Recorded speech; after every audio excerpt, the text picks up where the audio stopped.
মুখে যে বিষয়টি নিয়ে আলোচনা করব সেটি হচ্ছে কোলাইটিস। কোলাইটিস এমন একটি রোগ, এই রোগটি হচ্ছে কোলনের প্রদাহকে কোলাইটিস বলে। কোলাইটিস হলে কি কি লক্ষণ দেখা দিতে পারে?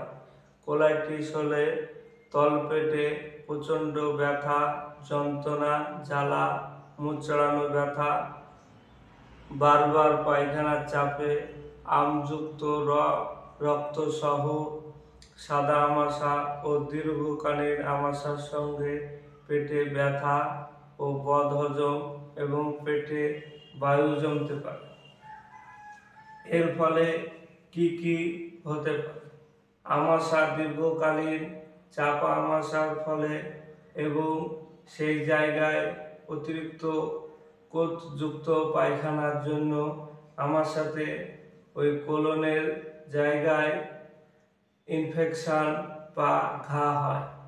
এর ফলে সেখানকার মিউকাস মেমব্রেন সরে যায় এবং এর ফলে ক্ষতের সৃষ্টি হয় এবং সেখান থেকে পরবর্তীতে রক্ত এবং পুঁজ আসতে পারে। এটিকে কোলাইটিস বলে। কোলাইটিস হলে পেটে তলপেটে প্রচণ্ড ব্যথা, যন্ত্রণা এবং আমাশাযুক্ত পায়খানা, তার সঙ্গে রক্ত এবং পুঁজও থাকতে পারে। এই লক্ষণে কোলাইটিস সাধারণত এইসব লক্ষণ দেখা দিতে পারে। এই কোলাইটিস হওয়ার পেছনে যে কারণগুলি হচ্ছে দীর্ঘদিনের আমাশা। এই আমাশয় রোগ থাকার ফলে দীর্ঘদিন ধরে আমাশয় রোগে ভোগার ফলে এই কোলাইটিস বা কোলনের প্রদাহ হতে পারে এবং দীর্ঘদিন কোষ্ঠকাঠিন্য ভোগার ফলেও কোলাইটিস হতে পারে, কিন্তু এটা সচরাচর কম হয়। আমাশাযুক্ত এবং রক্ত আমাশয় হওয়ার জন্য এই কোলাইটিস হতে পারে। কোলাইটিস হলে সারাতে যে ওষুধটি ব্যবহার করতে হবে আমাদেরকে, সেই ওষুধটি হচ্ছে ডক্টর REPL কোম্পানির অ্যাডভাইস 28 নম্বর কোলাইটিস। এই কোলাইটিস ওষুধটি 28 নম্বর, এই ওষুধটি ব্যবহার করলে কোলাইটিস সম্পূর্ণভাবে সেরে যাবে। এই কোলাইটিসের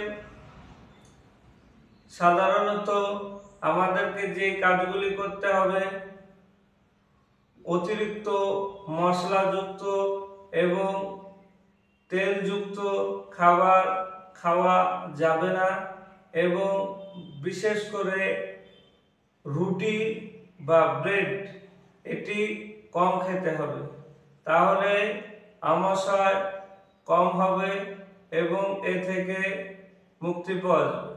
এর জন্য আমাদেরকে আরো একটি জিনিস ব্যবহার করতে হবে, সেটি হচ্ছে টক দই। টক দই খেলে এই কোলাইটিসে অনেক আরাম পাওয়া যায় এবং খুব ভালো থাকে। এই REPL কোম্পানির 28 নম্বর ওষুধটি যে কম্পোজিশন গুলো হচ্ছে sulphur, argentum nitricum, cantharis, colchicum, dioscorea, ম্যাগকাম এবং মার্কুরিয়াস সোলিবুলাস, বালসাম পেরু ও ক্যালিমিউরিটিকাম, এই ওষুধগুলি দ্বারা কোলাইটিস বা 28 এই ওষুধটি তৈরি হয়েছে। এই ওষুধটি খাওয়ার নিয়ম হচ্ছে হাফ কাপ জলসহ 10 ফোঁটা করে দিনে 2 বার করে খেতে হবে, তাহলে সম্পূর্ণভাবে এই কোলাইটিস বা কোলনের প্রদাহ সেরে যাবে। ধন্যবাদ। আজ এ পর্যন্তই। সকলে ভালো থাকবেন।